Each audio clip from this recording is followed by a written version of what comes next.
Hi friends, welcome to Sai Kumari kitchen. మినపప్పుతో పని లేకుండా రేషన్ బియ్యంతో స్పాంజీ లాంటి మెత్తని దోశలు ఎలా వేసుకోవాలి ఈ వీడియోలో చూద్దాం.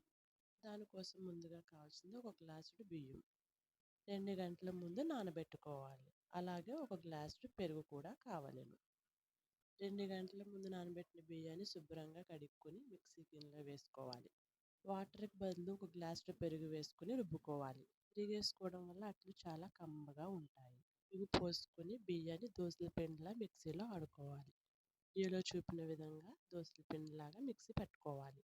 మన టేస్ట్కి సరిపడా సాల్ట్ కూడా వేసుకోవాలి. అలాగే కొంచెం వంట సోడా కూడా వేసుకుని బాగా మిక్స్ చేసుకోవాలి.